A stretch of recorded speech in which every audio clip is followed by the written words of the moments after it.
आमचे महाराष्ट्र राज्याचे उपमुख्यमंत्री लाडके एकनाथ शिंदे साहेब यांच्या नेतृत्वाखाली व आमचे पक्षश्रेष्ठी प्रशांतदादा मुसमाडे यांच्या नेतृत्वाखाली आमच्या एक काही कमी वेळात आमच्या शिवसेने गटाचा एकदम भरघोस चांगला तगडा पॅनल लागला.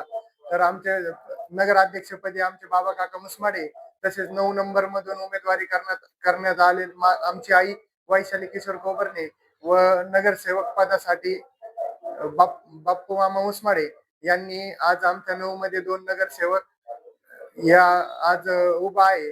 तर खरं अर्थाने आमचं जे आहे ते आम्हाला राजकारण हा विषय आमच्या घरापासून खूप लांबचा विषय आहे.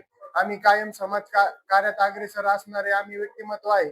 आमच्या वडिलांचा खरं तर व्यवसाय हा हॉटेल धंदा होता. त्या हॉटेल धंद्यातून बऱ्याच आम्हाला पुण्याचे काम करण्याची संधी आमच्या वडिलांना भेटली. तसंच माझं बी एक माऊली सामाजिक प्रतिष्ठान नावाचं एक प्रतिष्ठान आहे. त्या प्रतिष्ठानाच्या अंतर्गत मला जेवढे समाज कार्य करता येते तेवढे मी करत आलेलो आहे. पण असंच एक दिवस मी 9 नंबर प्रभागात फिरत असताना मला बरंच काही अडचणी तिथं दिसल्या. आमचे काही ज्येष्ठ मार्गदर्शक असतील, त्या मार्गदर्शकांनी सांगितलं का प्रभाग क्रमांक 9 मध्ये नाली, गटार आणि कॉलनीत मेन गोष्ट म्हणजे लाईट नाही, कॉलनीत पाणी नाही. कॉलनीत 2-3 दिवस मिळून पाणी येतं, ते बी 25 मिनिटच येतं. तर आम्ही त्या अंबिकानगर परिसरात आम्ही फिरत असताना 25 दिवस झाले आम्ही त्या अंबिकानगर परिसरात फिरतो. तर तिथल्या लोक काही काही इतके वडीलधारे लोक आहे का जे एकदम ज्येष्ठ नागरिक, एकदम म्हातारे माणसं त्यांच्या स्वतःच्या हाताने नाली काढतात. याच्या आधी सत्ताधाऱ्यांनी काय केलं? हे सत्ताधाऱ्यांनी कोणताही विकास केलेला नाहीये. प्रत्येक तुम्ही कोणत्या कोपऱ्यात जा तुम्हाला सगळे डुकरं दिसतील. तुम्ही जर कारखाना कॉलनीत जर फिरले तर पूर्णपणे टॉयलेटचे ओपन ड्रेनेज आहे.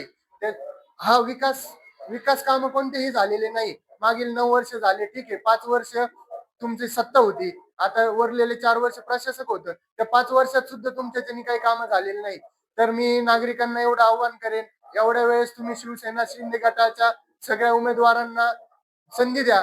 त्या संधीचं सोनं करून देणार हे आमचे सगळे उमेदवार आहे. संधीचं सोनं करतील. लोकांना वारशानी संधी भेटतात, आमच्या उमेदवारांना वारशानी संधी नाही भेटलेल्या.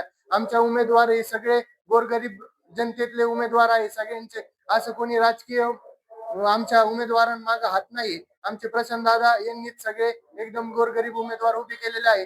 तर मी सगळ्यांना एकच आव्हान करतो, येत्या शनिवारी 20 तारखेला आमच्या शिवसेने गटाचे सगळे उमेदवारांना प्रचंड बहुमताने विजयी करा आणि तुमचं काम करण्याची संधी द्या. त्या संधीचं सोनं अवश्य आमचे उमेदवार करतील.